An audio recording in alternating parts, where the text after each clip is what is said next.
24 TV-ին շարունակում է աշխատանքը, տաղավարում այսօր իմ հյուրն է Ազգային ժողովի Հայաստան խմբակցության պատգամավոր Գառնիկ Դանիելյանը։ Բարև ձեզ, պարոն Դանիելյան։ Շնորհակալ եմ այսօր գալու համար։ Ես եմ շնորհակալ հրավերի համար։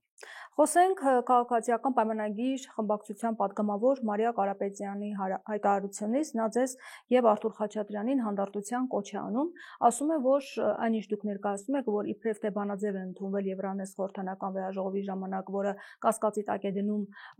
Վրաստանի իշխանությունների լեգիտիմությունը, այդպես չէ, նա մեկնաբանում է, որ կառավարող ուժի պատգամավորները կողմ են քվեարկել բանաձևին որպես ամբողջություն, քանի որ այն աջակցություն էր հայտնում օգոստոսի 8-ին Վաշինգտոնում նախաստորագրված Հայաստան-Ադրբեջան խաղաղության պայմանագրին, տարածքային ամբողջականության եւ ինքնիշխանության հիման վրա ապաշրջափակման շուրջ վերահաստատված համաձայնությանը, թրիփ նախագծին, սահմանազատման գործընթացի շարունակականությանը, պահանջում Հայաստանի ինքնիշխան տարածքից ադրբեջանական զորքերի դուրսբերում եւ Ադրբեջանում պահվող հայ անձանց հարցի հասցեագրում։ Դուք ինչ խնդիր եք տեսնում եւ ինչու է ձեզ հանդարտության կոչ անում։ Դե այսօր ձեր տաղավար հանդարտ եմ եկել,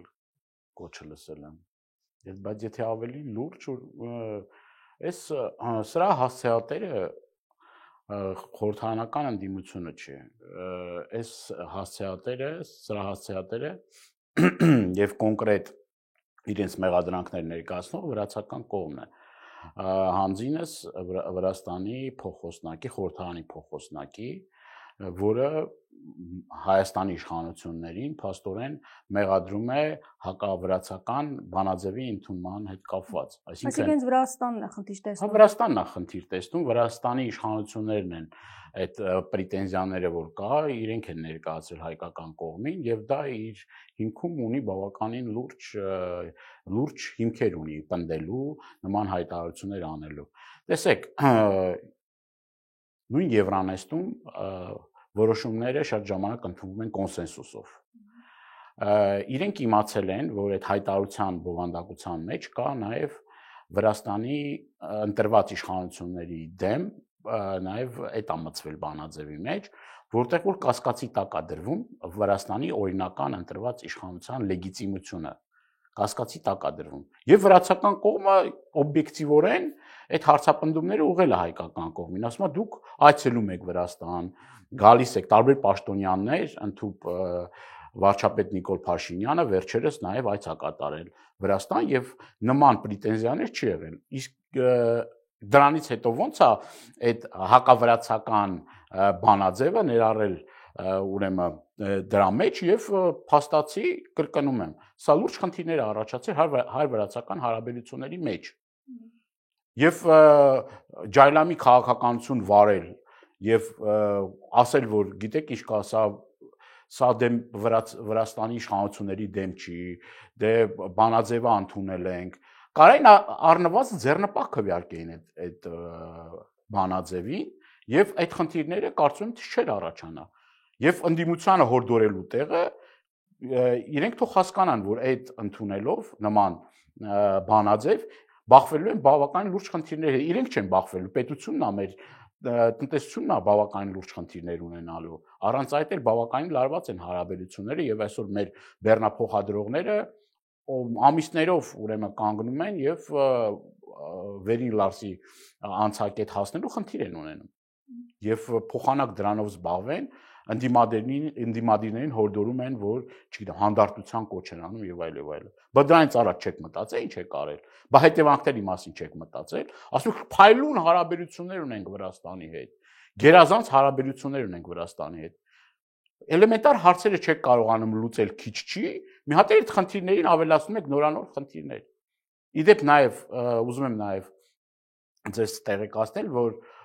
այդ բանաձևից հետո խնդիրներ են առաջացել տնտեսվարողների հետ կապված։ Օրինակ կոնյակի արտահանման հետ կապված ինձ տնտեսվարողները ասացին, որ խնդիր է առաջացել։ Հիմի այս ամեն ինչը չէր կարա, չէ՞, նենց անային, որ չլներ։ Կարային նենց անային, որ չլներ։ Կարծում եք դրա հետ կապված է։ Իհարկե դրա հետ կապված է։ Անմիջական կապ ունեն։ Տեսեք, փափուկ ուժի քաղաքականությունը պետությունները կիրառում են այս կամ այն իրենց մեսիջները տեղ հասնելու։ Եվ իմանալով հանդերձ որ բավական լուրջ խնդիրներ կան չլուծված, դուք այդ խնդիրների նորից էլի նոր խնդիրների մի փունջ եք ավելացնում, բայց ո՞րն է ձեր այդ հրաշալի արտաքին քաղաքականությունը, ուր է այդ հրաշալի արտաքին քաղաքականությունը, փայլուն արտաքին հարաբերությունը։ Արադ Միրզոյանը, որ գալիս է ազգային ժողով, հանձնաժողովների նիստի բյուջեի քննարկման, իրար հերթ չտալով գովում էին։ Բայց կարևորագույն երկրի, որտեղ որ ասում են, դե, հեսա ցորենը գալու է, Ադրբեջանի տարածքով ցորենը գալու, որտեղ է գալու այդ ցորենը։ Վրաստան չի գալու այդ ցորենը։ Գալու Վրաստանի տարածք, Վրաստանի տարածքից մտնի Հայաստանի տարածք։ Այդ ճանապարհը Ինչու կարող են արգելել, որ գա Հայաստան։ Ինչի չեն կարա։ Ոնց է որ հիմա արգելում են, որ ափազական երկաթուղին աշխատի։ Դե այդ մի հայտարարության, այդ մի բանաձևին քվեարկելու համար կարող են արգելել այդքան լարվել հարաբերությունները։ Գիտեք ինչ, այդ լարված հարաբերությունները սկսել է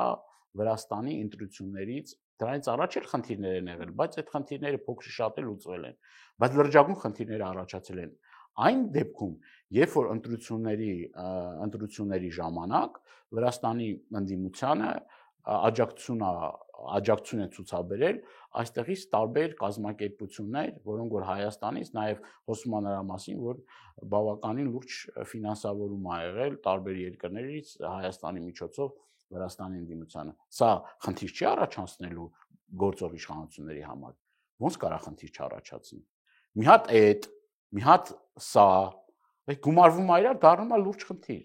Այդ հարաբերությունները ասում է, որ ընդհանուր փաստորեն փաստաթղթի են իրենք համաձայնություն տվել, որը նաև Հայաստանի համար բարենպաստ կետեր ուներ։ Նախ եթե բարեկամ երկիր է, դու պետք է ամեն ինչ անես, որ գոնե թե այդ բանաձևերի մեղմես զսպես։ Դա չես անում։ Մի հատ է կողմ ես քվեարկում։ Եթե կարող ես առնվազն ձեռնպահ քվեարկել եւ հարաբերությունների այս տեսակի լարում չլինի։ Բայց դու այդ ամեն ինչը չես անում։ Հիմա քու հարևան բարեկամ երկիրը լուրջ այս հարցով դժգոհություններ ունի։ Սա մեզ մտահոգելու է թե չէ։ Թե դրսից գան երկու հարևանների մեջ կռիվը գցեն, իրան գնան իրանց երկրները, բա մեր տնտեսությունը, բա մեր հարաբերությունները, բա սրա պատասխան ով պիտի տա։ Այսինքն դու քու հարևան բարեկամ երկրի հետ պատրաստ ես փչացնես հարաբերությունները ինչ-ինչ պատճառներով, որ եվրոպացիները աչք փակեն ձեր բռնությունների վրա, աչք փակեն։ Իդեպ եվրոպացիները աչք փակում են բռնությունների վրա, ձեր մոտ իշ տպավորություններ այդ խորհրդաժողովից 1-2 падգամավոր խոսեցին, մնացածները պատգամավորներ խոսեցին դրա մասին, բայց մնացածը լուռ էին։ Նույնիսկ խնդիր չէին տեսնում, ասացին ազգային ժողովի դիմաց հիմա ակցիա իրականացվի եւ սա խոսում է ազատ խոսքի մասին, ժողովրդավարության մասին։ Այդ ակցիայի մասնակիցներին պիտի գնդակահարեն իրենց աչքի առաջ։ Պարոն Դանիելյան, բայց ամեն դեպքում ասում է սա եւս ընդդիմության մեղավորությունն է, որ Եվրախորհրդանի падգամավորները տեղյակ չեն, թե ինչ է կատարվում այստեղ, այսինքն բավարար աշխատանք չի տարվում նրանց հետ եւ նրանք շատ բաներից տեղյակ չեն լինում։ Ո՞վ ասում բավարար, բայց այդ հայտարարությունները որ հնչում են, ինչի արդյունք։ Բա ինչպես էր, որ նրանք տեղյակ չեն։ Իրենք շահերի, այդ աշխատանքները ԵԽԽՎ-ում են ընդդիմադիր падգամավորները տանում այդ աշխատանքները։ Այսինքն իրենք լավ տեղյակ են։ Բայց որ մենք գնում ենք ակցիաներ ենք անում այդ Եվրոմիության դեսպանատան մոտ, այլ պետությունների դեսպանատների մոտ, բա ոնց այդ նամակները որ հանձնում ենք, այդ ի՞նչ է։ Դե ասում են առանձին աշխատանք հասցեական պետք է տարվի նրանց հետ, որովհետև նրանք ասում են մենք տեղյակ չենք նման։ Կա եվրոպացի համազեկուցողներ, այդ համազեկուցողները իրենք են ինֆորմացված բավականին լուրջ հիմնավոր փաստաթղթեր է իրանց ներկայացվել, բայց չէ, իրենց նման բաները հետաքրքիր չեն, գիտեք ինչի համար, որ կարող Հայաստանին օրինակ ստիպեն կամ համոզեն, որ նման բանաձևերին օրինակ կողմ քվեարկի, օրինակ Հայաստանին օգտագործեն, որ հակառուսական տրամադրվածություններ առաջանա, այդ հարցում իրենք անփոխարինելի են, այս իշխանությունները անփոխարինելի են այդ հարցով։ Ադրբեջանական կողմը փաստացի չի եկել։ Չէր եկել։ Սա ինչ բացատրություն ունի, եթե խաղաղություն է, ինչու նրանք չէին եկել։ Կարծում եք ընդհանուր խնդրի հետ կապված էին նրանք արձանագրել, բայց արդյոք Հայաստան գալներ։ Ադրբեջանի իշխանություններն ասում են խաղաղություն հաստատված չի։ Նիկոլ Փաշինյանը ասում է չէ, ասում է խաղաղություն ասում է։ Ինչ անել ասեն, որ Սևանը Գյոգչայ է, ասեն Հայաստանը արևմտյան Ադրբեջան, ասում է չէ, ասում է։ Դա ասում է կապ չունի ինքը ինչ ասում է, խաղաղությունը այլևս հաստատված է ասում է։ Այնտեղից Ալիևը ասում է մենք տանկերի փոխարեն մեքենաներով կգնանք ասում է եւ մեր պատմական հողերը ճակերտավոր կբնակեցնենք, այս ասում է խաղաղություն, այլևս խաղաղությունը հաստատված է։ Հիմարություն, մարազմ էլի։ Բայց Փաշինյանը ասում էր, որ Ալիևը չի ասել, որ Սևանչի Գոլչյանն է, ասում է, որ քարտեզներում ռուսական չկա այդպիսի բան։ Իբր նման հայտարարություններ Ալիևը չի արել։ Մեռավ է հայտարարություններ անելով։ Իր հասարակությանը ամեն օր էլ կերակրում են նման կեղծ։ Դա իր հասարակության համար է անում, թե նաև այստեղ է փորձում ցույց տալ, որ նաև այս հարցերը օրակարգային են եւ մենք այս հարցերին պետք է անդրադառնանք դեռևս։ Իր հասարակությանը նման բաներով, կեղծ բաներով լցնում է ուղեղները։ Այսօր Ադրբեջանում մի սերունդ է մեծացել, որը որ նման տրամադրվածությամբ այսօր այդ հասարակությունը նման տրամադրվածություններ ունի։ Բացի այն, որ ներքին լսարանի համար արվում, նաև արտաքին լսարանի համար արվում։ Ինչի բան է, այդքան անուղեղ է, Ալիևը չի հասկանում, ինչ է ասում։ Իսկ ինչու է այդ հարցը հիմա բարձրացնում, երբ խոսում է խաղաղության մասին, ինչ նպատակ ունի։ Թեման է ուզում անընդհատ թարմ պահել, ասել, որ այս հարցը պետք է քննարկվի անպայման, ինչ խնդիր է դրել Ալիևը կարծում եք։ Նոր սիջուներ կորցելու հայկական կողմից։ Ոնց որ միջև հիմա արել է, ինչ միջև հիմա արել է, այդ մարդը շարունակում է։ Առավելապաշտական պահանջներ ա ներկայացնում, որ մի բան փոկի։ Ինչի համար ասում։ Բայց ինչու են Սևանի մասին խոսում։ Դե ինչա Հայաստանի իշխանությունը չի ասում, որ Հայաստանի Հանրապետության տարածքում կան ադրբեջանական տարածքներ։ Դե դա Սևանին չի վերաբերում ամեն դեպքում։ Որը ինչին է վերաբերվում։ Ինչին է վերաբերվում։ Տավուշի մարզպետն ասում էր, որ Տավուշում կան այդպիսի հատվածներ։ Դե Տավուշի մարզպետը ասում է, տենց հատվածներ կան, կարող է տենց հատվածներ էլ ուրիշ տեղեր կան։ Հիմա այս մի պաշտոնյան ասում, վաղը կարող է մի պաշտոնյան ասի։ Դրանից խնդրի էությունը փոխվում է։ Ադրբեջանից մի հատ հայտարարություն լսել եք, որ Ադրբեջանի տարածքում կան հայկական հողեր։ Կա նման բան, նման խոսույթ լսել եք այս քանի տարվա ընթացքում։ 30 տարվա ընթացքում, 10 տարվա ընթացքում չենք քաշվելու, այդտեղ բազմել են, որպեսզի ավելի լավ դիտենք բարձր կետը։ Իհարկե, ասում եմ, պատերազմից հետո բանամակ էին ուղարկել, ասում են 32 բնակավայր Ջեհուն Բայրամի գրասենյակը պատասխանեց 32 բնակավայրի մասին մոռացեք։ Բաստղից էլ հայտարարությունները հնչում հակառակ ասում է, դες ասում է կան ադրբեջանական տարածքներ։ Էլ ինչ կա տալու։ Էլ ինչ կա տալու։ Բայց ասում են հիմա ինչ անենք, լավ, հիմա Ալիևը այդպիսի հայտարարություններ անում, խաղաղության մասին չխոսեն, գնանք պատերազմ։ Մենք մեր օրակարգը առաջ պետք է տանենք։ Ինչքան էլ այս քանի տարի անդադ ասում են խաղաղություն ալն եմ։ Խաղաղությունն է հաստատված Հայաստանում։ Ասում են այո, մեկ խաղաղություն է հաստատվել։ Որտեղ այդ խաղաղությունը, եթե մի քանի ամիս առաջ Սյունիքում գյուղերի վրա թիրախային կրակոց էր եղել։ Դե ասում մարդ չի զոհվել։ Հա որ երջանիկ պատահականությամբ մարդ չի զոհվել, դա նշանակում է խաղաղություն, հա։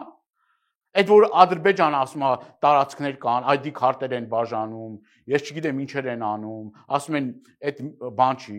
ճանապարհ չի, միջանց կա։ Թիրախավորում են հայ առաքելական Սուրբ եկեղեցին։ Բայց այդ ի՞նչ է։ Բա դա ի՞նչ է։ Դա է խաղաղությունը։ Էդ է պատկերացրած խաղաղությունը։ Ուզում հասկանամ ո՞րն է այդ պատկերացրած խաղաղությունը։ Բանակի կրճատումն է, բանը խաղաղությանը միտված։ Ռազմական բյուջեն իր պատիկներով ավելացնում է Ադրբեջանը։ Անընդհատ տարին տարվա վրա ավելացնում է։ Մեր ռազմական բյուջեն ի՞նչ է։ Պակասեցնում է ռազմական բյուջեն։ Ասում այլևս վերջ, խաղաղություն ասում։ Ասում են նախորդ տարվա բյուջեն դեռ չենք կատարել ամբողջությամբ եւ պարզաբանում են, որ դա է պատճառը։ Որ չի կատարելով է մեղավոր։ Չի կատարել կատարեր։ Կամ եթե չի կատարելու են պետք է եթե չի կատարել, հիմա պետք է կրկնակին անի, որ այն պակասը լրացնի, ոչ թե եղածնել կրճատի։ Ասի վերջ։ Մենք այլևս բանը ռազմական ծախսերի վրա պետք է բան չանենք։ Բայց ամեն դեպքում այսօր բյուջեի փողը չծախսենք։ Պատկնել հասցրել է 14 միլիարդ 100 միլիոնի, բայց պարտքեր այդ որ վերցնում ես, այդ պարտքերի տալու ժամանակը չի գալու, բայց ժողովուրդը ծայրահեղ աղքատ վիճակում, օրեցօր թանկացումներ, ամեն օր մարդը մտնում է բանը, խանութը եւ տեսնում որ հաջորդ օրվա համեմատ ապրանքները թանկացել են։ Ասածս էնա որ ոչ մարդկանց սոցիալական վիճակն է բարելավում, ոչ աղքատության մակարդակն է իջնում, ոչ բանակն է զինում, կրճատում է բանակից, բա ինչ է անում։ Բայց ամեն դեպքում իր գիրք գրելու համար փող էր տալիս 200 միլիոն, որ իրան գովերքող գրքեր գրեն, բաների, այս ինչ է, այս վերջում Երևան քաղաքի տոնի հետ կապված, միջոցառման հետ կապված այդ երաշտական ահռելի ծախսեր է արվել։ 800 միլիոնից ավել ծախս է արվել, եթե չեմ սխալվում։ Այսինքն ամեն ինչի համար փող ունես հաճույքների բանի ծախսելու, դաչաների մեկի մյուսի, ոչ աղքատի համար ունես տալու, ոչ թոշակառուի համար ունես տալու, ոչ էլ անվտանգության համար ունես փող ծախսելու։ Ամեն դեպքում իր ներկայացրած օրակարգը ասում է, որ հասարակության համար ընդունելի է եւ նույնիսկ ավելին ասում է սնուցող մայրերի պահանջն է, որի վերջո խաղաղություն հաստատվի։ Հիմա ինչ օրակարգ է թելադրում ընդդիմությունը։ Ընտրություններին մնացել է կես տարի։ Հասարակության համար ընդունելի է խաղաղությունը։ Ոչ մեկ խաղաղության դեմ չի։ Եթե հոգեկան խնդիր չունի, կներեք, այս դի կողմը լի խաղաղություն։ Ով է ասել, որ մեզ պատերազմ է պետք։ Դե նման արտահայտություն։ Դե ասում են, ինչպես եք դուք խաղաղություն հաստատելու, դե ձեր պլանը ներկայացրեք։ Տեսեք, եթե Հայաստանի Հանրապետությունը իր դաշնակիցների, բարեկամների, հարևանների, տրադիցիոն հարևանների հետ հարաբերությունները վատ թարացնում է։ Եթե իր անվտանգության վրա գումարը խնայում է եւ իր անվտանգության վրա գումար չի ծախսում, ընդհակառակը կրճատում է։ Այդ ո՞նց է բերելու այդ խաղաղությունը։ Ո՞նց է բերելու այդ խաղաղությունը։ Դրա հակառակը պետք է արվի։ Ասում են թղթով։ Դրա թղթով ոչ մի խաղաղություն չկա։ Նախ այդ թուղթը նախաստորագրված ինչ որ թուղթ է, որը էլի պահանջներ կա եւ թաքնված պահանջներ կա եւ թղթի վրա պահանջներ կա։ Էլ չգիտենք ինքը ինչքան է բանավոր փոխըմբռնումների, ինչ ժիժումների պիտի գնա բանավոր փոխըմբռնումների արդյունքում։ Եվ մենք տեսնում ենք զուգահեռ Ադրբեջանի հայտարարությունները, որը որ խաղաղության միտված չեն այդ հայտարարությունները։ Ընդհանրապես խաղաղության հետ որևէ աղերս չունեն։ Հիմա այս դեպքում դուք ինչպես եք խաղաղություն բերելու, եթե Ալիևը միտված չէ խաղաղության։ Խաղաղությունը բերում են նախ նորմալ արտաքին հարաբերություններ, դաշնակիցների հետ նորմալ հարաբերություններ ունենալով, ոչ թե այս հարաբերությունները որ կա, որ բոլորի հետ հարաբերությունները վատացրել է, դաշնակիցների, հարևանների, բարեկամներ, կրկնում տրադիցիոններ, գործընկերների հետ։ Երկրորդը տարբերություն չկա, առաջի, երկրորդ, կարող առաջ տեղում էլ լինի։ Երկրորդում էլ նաև մեր ուրեմն ռազմական պոտենցիալի վերականգնումն է, որ Ադրբեջանը ի վերջո զսպված լինի եւ իմանա, որ Հայաստանի վրա հարձակման պարագայում ինքը գին է վճարելու, թանկ գին է վճարելու։ Թանկ գին է վճարելու, շատ թանկ գին է վճարելու։ Ընդհուպ միջև իշխանության կորուստ։ Հենց այդ գիտակցումը լինի, այդ ժամանակ Ադրբեջանը տես չի հոխորտա։ Չի հոխորտա տենց։ Այլ պարագայում անընդհատ զիջումներ ա լինելու, այլ պարագայում անընդհատ նորանոր պահանջներ ա ներկայացնելու Ադրբեջանը, եթե հիմա է սենց խոսում։ Բայց Ադրբեջանը բոլորի հետ դաշնակցային հարաբերությունների մեջ է։ Դուք պատկերացնում եք, եթե Աստված մի արածի, սրանք վերարտադրվեն։ Ինչ լեզվով կխոսա, ինչ ձևով կխոսա Ադրբեջանը։ Տասնապատիկ ավելի վատ խոսույթով եւ գործերով։ Այդ ձևով է Հայաստանի հետ։ Ասում են հակառակ ավելի լավ կլինի, որովհետև ուզում են, որ Փաշինյանը վերընտրվի։ Կուզեն, որ Փաշինյանը վերընտրվի, որովհետև Փաշինյանի վերընտրվելով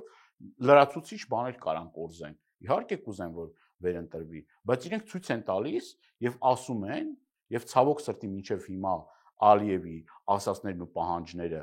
ամբողջը կատարվել է հայկական կողմի, ես չեմ տեսել մի պահանջ, որ կատարվի։ Եվ այս առումով իրենք ձեռ կտա որ ընտրվի Փաշինյան Նիկոլը ձեռ կտա որ ընտրվի, բայց արդյոք դրանից շահելու է Հայաստան, իհարկե չի շահելու։ Եվ ինչ է կանելու, որ չվերընտրվի Փաշինյանը, որովհետև իր օրակարգով առաջ է ընթանում, նա կարողանում է օրակարգ թելադրել, լրատվական դաշտը լցնել իրենով,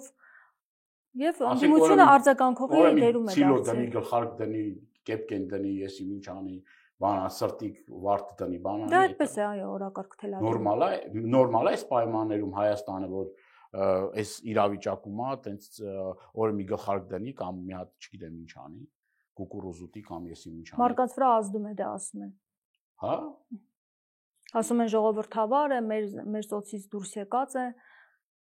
Ծոցը տենց է։ Ես չեմ պատկերացնում էլի որ ոնց այսինքն ժողովրդի հետ շփվող հասարակ մեկն է, ոչ թե իրականությունից կտրված եւ դա դուր է գալիս մարդկանց, որ օրինակ տրանսպորտով քայլում է, գնում է տրանսպորտով ինչ որտեղ, դրսում է զբոսնում, շփվում է քաղաքացիների հետ։ Ամեն դեպքում ինչ որ օրակարգ թելադրում, առավոտյան արթնանում է եւ սրտիկ է ուղարկում ժողովրդին։ Վաղուց հիմա հրաժարական է տվել։ Եթե ինքը ժողովրդի կողմից վստահելի անձ լիներ, այսօր իր հակաեկեղեցական արշավի խայտարակ ֆիասկո չէր ապրի։ Խայտարակ ֆիասկո չէր ապրի։ Երկրորդ փորձն է, երկրորդ մոտեցումն է իրա, եւ այս երկրորդ մոտեցումը ցույց տվեց, որ ինքը ընդհանրապես հանրության մոտ վստահություն ունի, հատկապես հայ առաքելական Սուրբ եկեղեցու դեմ պայքարով։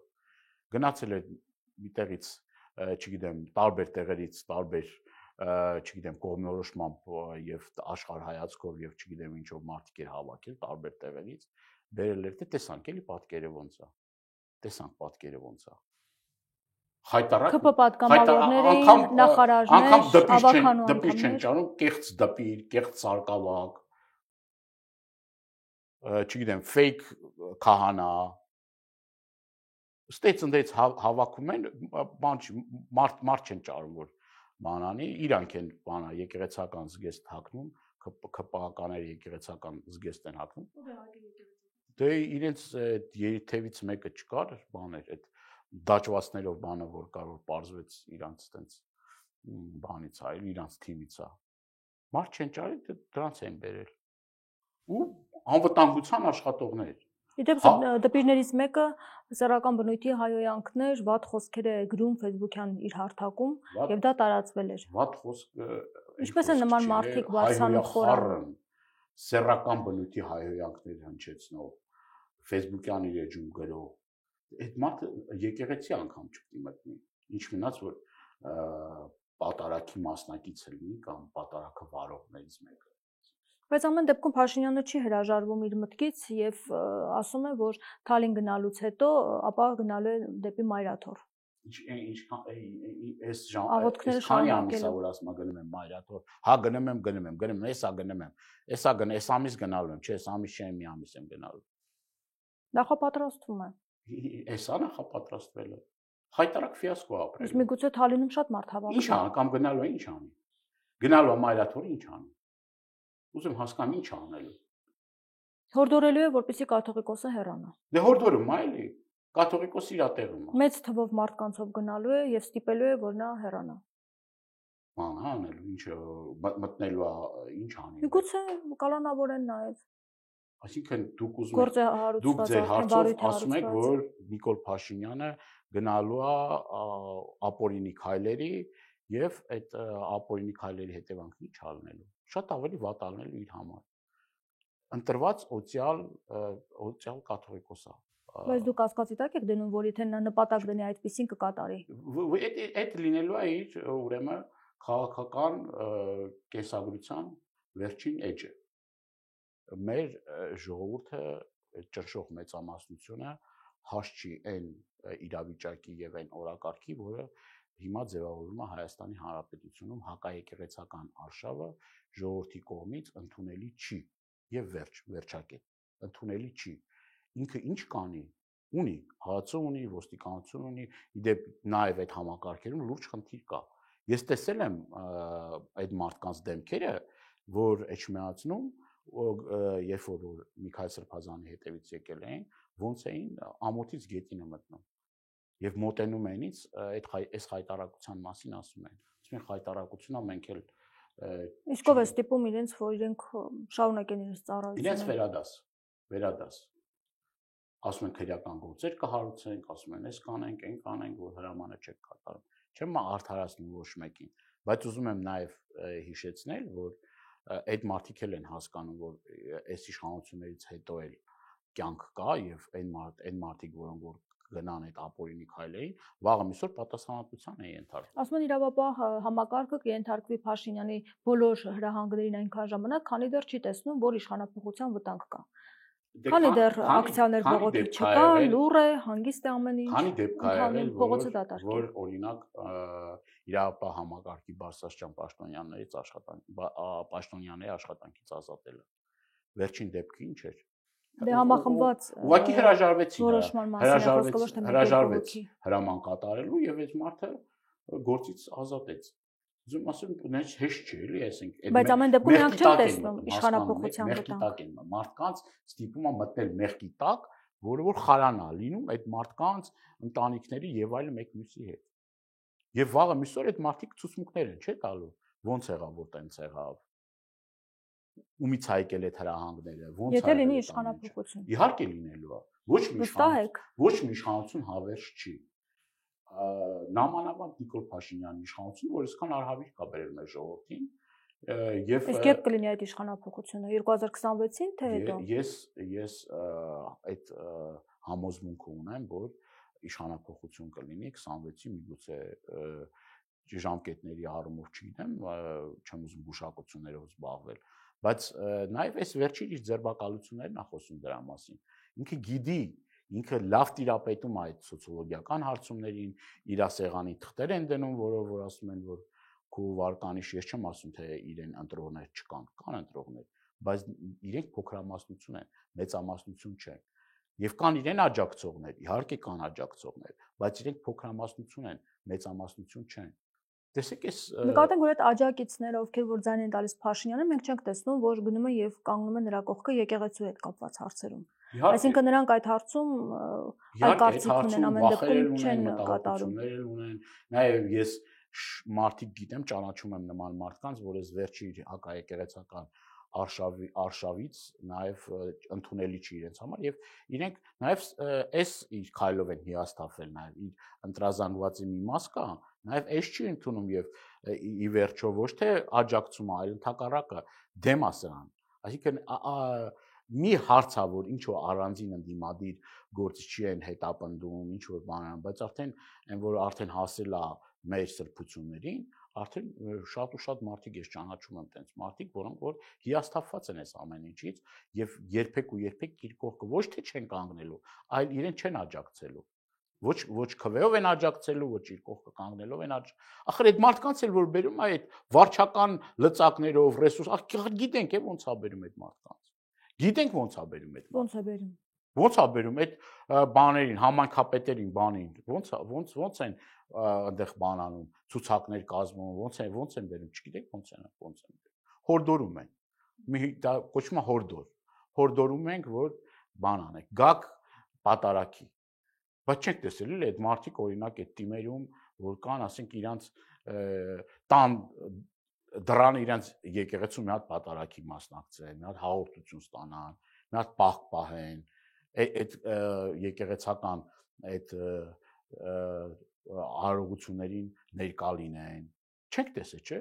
Բայց մեկ հետև ես միտեղից եկել են ասում, դե ես մի առիթով ասեցի ազգային ժողովում, որ այդ ժամանակ հզոր հակաեկեղեցական sense տրամադրվածություն կար եւ կաթողիկոսին այդ ընթացքում տենց առանձնապես բան չէին ասում, բայց եկեղեցու դեմ այդ արշավը կար, սկսել էին լայնածավալ գրոհը։ Ես ասի որ Նիկոլ Փաշինյանը սկսի եկել եկեղեցի մտնել պատարակների գնալ, դու բոլորդ բան եք անելու, դառնալու եք մոլի հավատացյալ։ Հիմա տեսնում ենք, չէ՞, մեկ դիտեմ ես մի աղանդի ներկայացուցիչ։ Հիմա բոլորը պատարակին ուզում են մասնակցել։ Աղանդի ներկայացուցիչ, որը որ ժամանակին այլ կարծիք ունեցել, այդ ժամանակն էլ հերրավոր անցյալում չէ՞, մի քանի ամիս առաջ։ Մեկ դիտեմ ես ծնկի ա գալիս սկսում աղոթել։ Ախր պետք չի այդքան կեղծավոր լինել, էլի։ Փոքր երկիր է, գիտենք մարդկանց կենսագրությունը, գիտենք մարդկանց հայացքները, գիտենք մարդկանց նաև ով ումա հավատում կամ չի հավատում։ Ասում եմ մենք միշտ գնացել ենք պատարակներ, օրինակ երբ որ падգամավորներին հարցում ենք, ասում միշտ մասնակցել ենք։ Հերթական մասնակցություններ։ Ես լավ եմ որ ասում եմ ջանդամ, եթե ուրեմն մեր հոգևոր հայրերը, քահանաները չեն տեսել, որտեղ են աղոթել, չեմ կարասում։ Ես շատ-շատերի հետ ծանոթ եմ, մեր քահանաների հետ ծանոթ եմ, սրբազանների հետ ծանոթ եմ։ Ես ասում եմ էլի միգուցե ես չեմ տեսել, բայց ես էլ եմ պատարակների բարբերաբար մասնակցում չեմ տեսել, ես չգիտեմ թե որտեղ են իրանք այդ աղոթք արել, դա էլ չեմ տեսել։ Տեսեք այդ մարդիկ 18 թվականից առաջ ինչ են եղել, ինչով են զբաղվել, ինչ կրթություն ունեն, ինչ ճանապարհ են անցել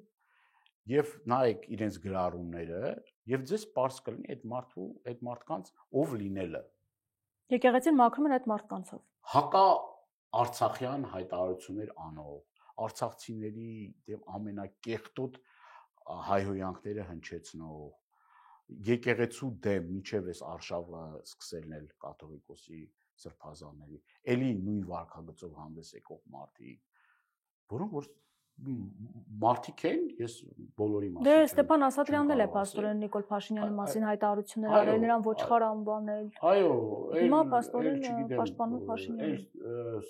Սորոսի բիջեր ասում, չգիտեմ, կներեք արտահայտության ես նման բառապաշար չունեմ, բայց ստիպված եմ ցիտել, ոչխարեր ասում, չգիտեմ,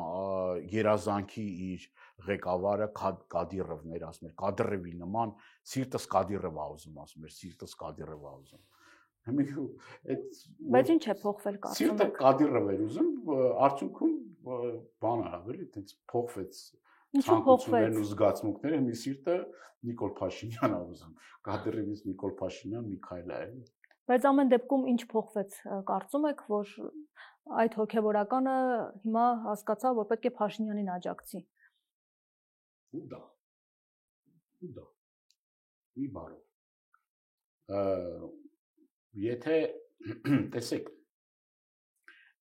կարող է իր վրա էլ կոմպրոմատներ կան, ինչ որ տեսագրություններ, ձայնագրություններ կան, իր մասով չկան, բայց այդ մարդը հենց ինտուզիազմով այդ ամեն ինչը անում։ Այսինքն, sense ինքը տպավորություն ա, որ ինքը ամբողջ կյանքը երազել ա նման կարգավիճակի մասին։ Նաև խոսակցություններ կան, ոգևորված է խոսակցություններ կան, որ գնացել է ինչ որ տուն են հրավիրել եւ այլ, արժանացել է մեծ բանի, չգիտեմ, ամիջ բանանը մեծ պատիվների արժանացել եւ այլ։ Եվ հիմա այդ մարդը փառավորված, sense ոգևորված, իր գիտեք ինչ կա, մի բան ինձ շատ զայրացրել է, էլի։ Այդ իր հոգևոր եղբայրների հետ օրեր անցկացրել, Վիկտոր հաց են իրար հետ կիսել, դժվար ժամանակներ են անցկացրել, չէ՞, այս ամեն։ Եվ ինքը հենց մաղձա այդ մարդկանց բերանցից մաղձա թափվում,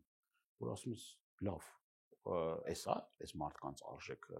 արժե համակարգը եղել։ Կամ մարդիկ գրառումներ են անում եւ միանում են հոգեվորականներ կամ մի երկու քահանական ինչ որ հայտարարություններ են անում, գրառումներ են անում, այնինչ ես տեսել եմ, չէ, Բագրատ Սրբազանի հետ ոնց էին, sense մեծ, պատկառանքով, մեծ հարգանքով, գովեստի խոսքերով եւ այլ չնայած Սրբազանը չի սիրում, որ իրեն այդպես փառաբանում են, մեծարում են, բայց ես տեսել եմ սեղանի շուրջը այդ քահանաներին կոնկրետ։ Ես տեսել եմ այդ ամեն ինչը։ Եվ մի հատ բառ, մի հատ արտահայտություն, մի հատ ծպտուն չեն անում, որ Սրբազանը հիմա ԱԱԾ մեկուսարանում չկա։ Հիմա այդ մարդիկ գնում են պատարակին հնազանդվում, խոնարհվում են այն մարդկանց առաջ, որ իրենց Սրբազան հորը հանիրավի հայրերին արդեն էլի հորն էլ չէ։ Միքայել Սրբազան, Բագրատ Սրբազան, Մկրտիչ Սրբազան եւ էլի մի հոգեվորական կա։ Ոչ մոռացավ այդ ամեն ինչը, բարոյականություն, բան, ամեն ինչ մոռացավ, էլի։ Հա, ամեն ինչ մոռացված, հիմի ձեր հերոսը Նիկոլն է, հա։ Էտա ձեր հերոսը։ Բախի չեք ձեր անցյալը հիշում։ Քիչ եք հիշում։ Այդքան երախտամոռ եք։ Դե բայց առանձնապես շատ մարդ չի միացել, շատ հոգեվորական չի միացել։ 3 հոգով են իրենք փաստորեն։ Եվ կարգալույց եղած հոգեվորականներ են աջակցում։ Ես քաջատեղյակ եմ։ Այն էլ ոչ բոլորը։ Ես քաջատեղյակ եմ, բայց անգամ այդ մի քանի հոգիներ չպետք է լինեն։ Չպետք է լինեն այդ։ Պարոն Դանիելյան, ամեն դեպքում Փաշինյանը ծրագրել է եւ ասում է գնալու է Մայրաթոր, ընդդիմությունը ունի ծրագիր, ինչպես է պաշտպանելու կաթողիկոսին եւ եկեղեցին, եւ բացի այդ այսպեսի կարծիք էլ է հնչում, որ կաթողիկոսը պետք է կոչնչեցնի։ Դուք ինչ կարծիք ունեք։ Ես էլ սպասում եմ կաթողիկոսի կոչին, ոչ թե որպես ընդդիմադիր, ոչ թե որպես պատգամավոր, կաթողիկոսը կոչնչեցնի, որ ոչ թե որպես պատգամավոր, կոչել չի հնչեցրել, ես եւ իմ ընկերները, գործընկերները Մայրաթորում կանգնել ենք եւ պաշտպանել ենք եկեղեցին, գիտեք որ Միքայել Սրբազանի հետևից երբ որ եկել էր, մենք այդ կոչին չենք սպասել։ Գնացել ենք եւ պաշտպանել եւ պարտադիր չի կոչը չի որ գնանք պաշտպանենք մեր հորտունը։ Դա կոչի առանձնապես։ Բայց ինչ որ քայլերի դիմելու եք, եթե գնանք մայրաթոր։ Ես կարծում եմ, որ վերանանք ընդդիմադիր լինելուց կամ եւ այլ։ Ես առաջին հերթին գնում եմ իմ սրբությունները պաշտպանելու, իմ արժանապատվությունը պաշտպանելու, իմ պատմությունը պաշտպանելու, իմ ինքնությունը պաշտպանելու։ Առաջին հերթին հենց դրա համար են գնում։ Ոչ թե ինչ որ մեկի համար են գնում, ոչ թե ինչ որ, չգիտեմ, ինչ կուսակցական կամ չգիտեմ, ինչ որ պարտականություններից ելնի, չէ, դա մեր հոգու կանչն է։ Բա մենք եթե չպաշտպանենք, ով պիտի պաշտպանի այդ եկեղեցին։ Եթե հայ առաքելական սուրբ եկեղեցու հետևորդ հայր են համարում, ուրեմն պիտի գա պաշտպանի եկեղեցին։ Եթե ուզում է, եթե անգամ հետևորդել չի հայ առաքելական սուրբ եկեղեցու, դեմ է այս հակաեկեղեցական արշավին, ուրեմն պիտի գա եւ պաշտպանի իր սրբությունները։ Կամ ես գիտեմ, ես մարդիկ գիտեմ, որ իրենք աթեիստ են, բայց օրինակ ասում են, եթե մայրաթորի վրա հարձակում լինի, մենք կգնանք եւ կպաշտպանենք։ Դες մարդիկ էլ կան։ Դա կկանխի Փաշինյանի ծրագրերը եւ ինչ որ բան կփոխի, կարծում եք։ Դե եթե ինքը պատրաստ է գնա այդ բախումներին եւ ժողովրդին պետք է ջարդի եւ արյուն թափի, եթե դրան է գնում, մենք բոլոր խաղաղ մեթոդներով մենք պաշտպանելու ենք եւ իմ նման մարդիկ տասնյակ հազարավոր մարդիկ են։ Տասնյակ հազարավոր մարդիկ են։ Եվ ինչ պետք է անի ինքը, կաթողիկոսին ինքը չի կարա փոխի, բացառված է։ Եթե անգամ կալանավորի կաթողիկոսին, հոգևորականը շատ ճիշտ խոսք ասեց, որտեղ որ տանի կաթողիկոսը, տեղա լինելու։ Կարծում եք տասնյակ հազարավոր մարդիկ դուրս կգան պայքարի։ Իհարկե։ Կպաշտպանեն։ Իհարկե կպաշտպանեն։ Իհարկե կպաշտպանեն։ Ես գիտեք, նորից եմ կրկնում, եթե ինքը զգաց, որ ինքը էս կմարսի, մի վաղուց էս ամեն ինչը արել էր, վաղուց էր արել էս ամեն ինչը։ Ուրեմն ինքը հասկացել, ինքը նաև տրամադրություններն է շոշափում։ Ինքը տրամադրություններն է շոշափում։ Մի հատ արեց, իր ուժերն է չափում։ Հետո ես գիտեմ, որ ջղաձգումների մեջ էր եւ այդ որ լավ չէր ստացվել, փորձեց երկրորդ արարին սենց անի,